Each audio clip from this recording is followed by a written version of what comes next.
Қанның қоюлануы ауру емес, бірақ қандай да бір қауіптің белгісі.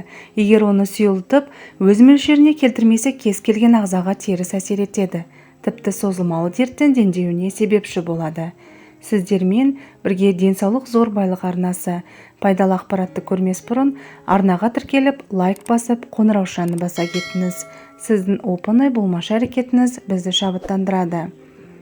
Қан адам ағзасының ажырамас бөлігі болып табылады. Оның міндеттеріне оттегі мен қоректік заттарды ішкі органдарға тасымалдау ғана емес, бұл иммунитетті қамтамасыз етуді қоса алғанда бірқатар маңызды денсаулық функцияларын орындайтын жүйе. Қан өте қою болса, ұсақ тамырлар мен капиллярға ену қиын. Бұл оттегінің жетіспеушілігі анемияның дамуына әкеледі.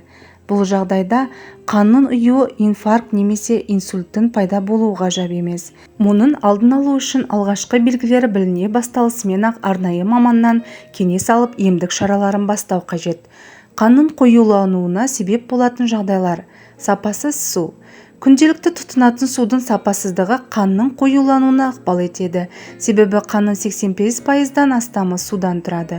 Егер адам сапасыз суды, атап айтқанда лас немесе хлорлы жиі ішсе, дене оның өзгеруіне көп жасушалық энергияны жұмсауы керек.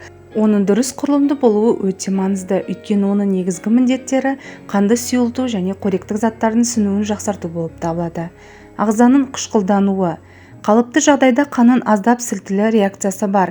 Егер адам рационында қышқылды тағамдар көп болса, атап айтқанда сүт, жұмыртқа, тазартылған қант, қанның қоюлануымен бірге қышқылдану орын алады. Электромагниттік сәуле. Қанның құрамындағы шағын өзгерістерді компьютерде жарты сағат жұмыс істегеннен кейін байқауға болады.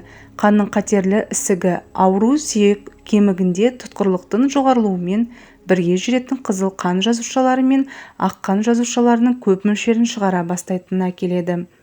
Улану. Ағзаны ауыр металдармен және пестицидтермен улау.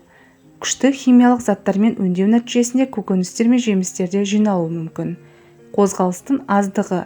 Егер адам компьютер алдында көп уақыт отырса және спортпен айналыспаса, оның қан ағымы бұзылады. Бұл қанның тоқырауымен және қоюлануымен бірге жүреді. Жиі стресстік жағдайлар. Стресс гормондары қан тамырларын тарылтып, қан айналымын айтарлықтай бәсеңдететіні дәлелденді. Авитаминоз ағзадағы аскорбин қышқылының және В тобындағы дәрумендердің тапшылығы себеп болады. Қанның қоюлануының белгілері: көру және есту қабілетінің нашарлауы.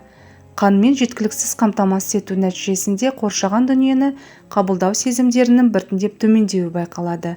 Осымен бірге құлақта шу пайда болуы мүмкін. Тыныс алудың қиындауы. Жүректің қан айдауы қиын болғандықтан адамда аритмия басталады. Ол жылдам тыныс алумен бірге жүреді. Тыныс алу аз физикалық күш салудан кейін де тыныштықта да болады. Аяқ-қолдардың шаншуы. Әдетте шаншу аяқ-қолдардың ұю сезімімен бірге жүреді. Бұл қанның капиллярларға жақсы тамбағанынан болады. Осы кезде теріде көкшіл түске айналғанын байқайсыз. Ұйқының қанбауы. Миға оттегі қажетті мөлшерде жетпегендіктен адам жиі есінейді, әрі үнемі шаршап жүреді. Күндізгі уақытта адам тез шаршайды, әрі көзінің асты көгерген сияқты болып тұрады. Мазасыздану. Алаңдаушылық сезімнің туындауы. Жаны жай таппай үнемі алаңдап отырады. Бұлшық еттің ауруы. Қызуыңыз көтеріліп, сай-сүйегіңіз сырқырап жатқанда сезімде боласыз. Ұйықтап жатып та демалмағанда күй кешесіз. Ауру әсіресе бастың артқы жағынан береді. Баяу қан кету. Қолыңызды, теріңізді абайсызда кесіп алсаңыз, қан өте баяу ағады. Одан бөлек қанның түсі ашық емес, керісінше қою қызыл болады. Бас ауру. Қаны қоюланған адамның басы жиі ауырады. Оны дәрімен де, тынығумен де емдей алмайсыз. Аурудың алдын алу және емдеу жолдарының қанның мөлшерін анықтаудың негізгі жолы зертханалық талдау жүргізу. Көп жағдайда дәрігерлер дәрілік терапияға жүгінеді. Қанды сұйылтатын дәрілер ұсынады. Қанды сұйылтатын өнімдер дәрілік терапиядан басқа күнделікті тұтынатын тағамдарға мұқият болған абзал. Қанның қоюлануына алкоголь, ысталған ет, газдалған сусындар да ықпал етеді. Оның орнына майлы балық, балық және зығыр майы, балғын көкөністер, ақ қырыққабат брокколи мен жеміс-жидектерді, құлпынай, жүзім және ананас үзбей жеңіз. Оған қоса зімбір сусынын ішу өте пайдалы болмақ. Күнде таңертең 10 шақты кез келген жаңғақ жеуге болады. Қанды сұйылту үшін зімбір қосылған көк шай ішкен пайдалы. Оны дайындау үшін зімбірді тазалап, майдалап кесектеп турайсыз. Үстіне су құйып отқа қоясыз. Бірнеше минут қайнаған соң сұйықтықты сүзіп алып, көк шай саласыз. Емдік шайды 15-20 минуттай тұндырып қою керек. Шайды күніне 2-3 рет қайталап демдеп ішсеңіз, бойыңызды билеген ауыртпалықтан арыласыз. Табиғи шырын, қанды сұйылтатын керемет емдік сусын. Оның құрамында су, дәрумендер мен микроэлементтер болады. Аурудың алдын алу үшін күніне 1 рет 1 стакан табиғи таза шырын ішіңіз.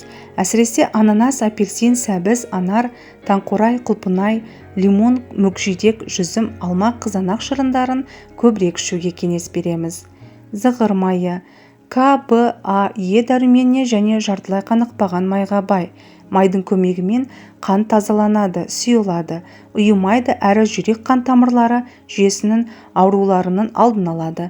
Ол үшін күнде аш қарынға 1 ас қасық зығыр май ішесіз. Егер жүрегіңіз айнып мазасыздансаңыз, онда майды тамақтанып алған соң ішуге болады.